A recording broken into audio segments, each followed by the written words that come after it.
Bueno, pues nada, vamos a continuar con otro de los contratos de colaboración, a ver si terminamos este tema de una vez, pero todavía nos queda otro más. Vamos con el contrato de mediación o corretaje.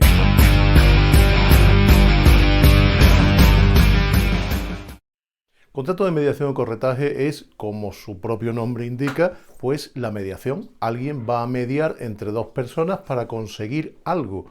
Y lo mismo que la Celestina, por hacer alusión a una figura literaria, mediaba en una cuestión amorosa, pues el mediador mercantil media en una cuestión mercantil, como os podéis imaginar. No se regula en el Código Civil ni en el Código de Comercio esta figura, aunque sí es cierto que el Código de Comercio hace referencia a los agentes mediadores del comercio, que se contraponían a los agentes libres o no colegiados. Pero es una mera referencia que no tiene mayor importancia. Los mediadores, figuras de mediadores todos conocemos, son por ejemplo los agentes de la propiedad inmobiliaria, dedicados con exclusiva o sin exclusiva a aproximar a los contratantes, los corredores de seguros, también como os manifestaba cuando hablábamos del contrato de agencias, lo veremos con más profundidad cuando estudiemos el contrato de seguro, o también las sociedades y agencias de valores que intervienen en el mercado de efectos de valores mobiliarios en los mercados de valores. Bueno, el contrato de corretaje puede definirse como un contrato sui generis, porque no está regulado en ningún sitio, tiene sustantividad propia, es atípico, carece de regulación legal, es consensual, se perfecciona por el mero consentimiento, es bilateral porque genera obligaciones para las dos partes, es de los llamados facio ut des, yo hago para que tú des, el mediador hace la labor de aproximación con el tercero con el que contratar para que la otra parte le dé la remuneración.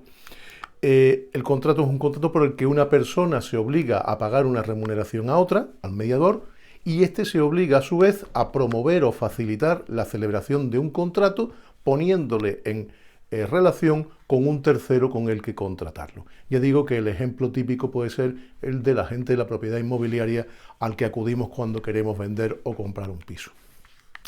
Hay que tener en cuenta que este es un contrato de resultado, que solo se percibe la remuneración si se celebra el contrato objeto de la mediación, y que, no obstante, el mediador mantiene su derecho a percibir la retribución, aunque se resuelva el contrato de mediación o se extinga por su duración, si después, como consecuencia de su gestión, se firma el contrato entre el que le encargó la mediación y el tercero que él le presentó, y también aunque después las partes lo incumplan. Creo que en alguna clase ya os he contado de un asunto que yo llevé de un cliente, que es un agente de la propiedad inmobiliaria, en el que firmó el contrato de arras con el comprador de la vivienda y después el vendedor se echó atrás. Bueno, pues hubo un procedimiento judicial entre el comprador y el vendedor para que le devolviera el dinero duplicado como arras penitenciales, y por otro lado después nosotros como él había hecho lo necesario para firmar el contrato, pues pudimos reclamarle sus honorarios al vendedor que se había arrepentido después. Bueno, por otro lado, lo hemos dicho también cuando hablábamos del contrato de agencia, el corredor es independiente de las partes, no tiene subordinación a ninguna de ellas y por tanto es un mediador imparcial, y tiene carácter mercantil cuando se refiere a actos mercantiles, a contratos mercantiles, o cuando alguna de las partes es comerciante. ¿Cuál es el contenido del contrato de mediación o corretaje? Bueno, pues tiene carácter consensual, lo hemos dicho antes, se perfecciona por el mero consentimiento, puede expresarse en forma verbal, escrita o incluso tácita. Es muy habitual que se limite a firmarse una hoja de encargo. Yo le encargo al API correspondiente que me venda tal piso en tal precio y con tales condiciones de remuneración. Eso es suficiente para tener por formalizado el contrato. Prueba de este carácter consensual y ausencia de forma específica para su formalización es que muchas veces se hace con la simple firma de la hoja de encargo.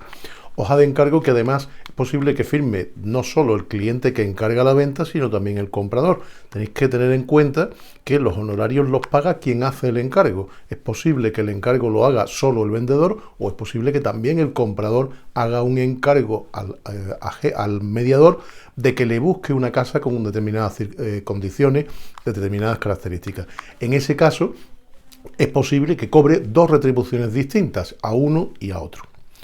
Es un contrato bilateral porque genera obligaciones a cargo de las dos partes. En primer lugar, el cliente tiene que pagar la remuneración si se consigue el fin pretendido, si se consigue firmar el contrato, pero también el mediador tiene determinadas obligaciones, como pueden ser pues darle información, asesorarle sobre si el precio es el adecuado o no es el adecuado, guardar secreto de las instrucciones recibidas. Muchas veces el mediador sabe que está dispuesto a vender un poquito más bajo del precio que se está publicitando. Bueno, pues evidentemente ahí hay una obligación de secreto que tiene que cumplir. La principal obligación del cliente, evidentemente, es pagar si se lleva a cabo el negocio. En ese sentido, una sentencia muy interesante del año 2019, de 10 de mayo del Supremo, que no la tenéis en el PowerPoint, en la presentación colgado, la referencia al blog donde la analizo, pero ya la he incluido esta misma tarde. Se refiere a qué pasa cuando hay un contrato de exclusiva en el que se obliga al cliente a no hacer gestiones de venta mientras la inmobiliaria tiene el encargo vigente. Bueno, pues en esa sentencia el Tribunal Supremo concluye que eso no es abusivo y que si se le obliga a pagar, el problema que se plantea, y además es muy habitual también, la inmobiliaria venda a través de la inmobiliaria o venda por otros medios durante ese periodo de vigencia del contrato. Con lo cual eso desincentiva que el vendedor haga gestiones propias, pero el Tribunal Supremo considera que eso es aceptable, no es abusivo ni mucho menos, porque es una simple compensación por los gastos que lleva a cabo el mediador con la publicidad que hace. En el supuesto de esta sentencia se trataba de una inmobiliaria que pacta esa exclusividad y se trata del típico espabilado que ve la vivienda que se vende con un cartel de la inmobiliaria, pero en vez de tratar con la inmobiliaria, le da las vueltas, acude al vendedor y al final le vende el piso directamente entre vendedor y comprador. Cuando la inmobiliaria se da cuenta, le reclama los honorarios en base a su contrato al vendedor y este dice que no porque no ha intervenido. Hay sentencia de primera instancia, audiencia y llega el tema finalmente al Supremo y el Supremo considera que no estamos ante una cláusula abusiva y que por supuesto si la gestión que ha dado lugar a la venta ha sido originada por el mediador, evidentemente y como no podía ser de otra forma, pues tiene que pagarse los honorarios.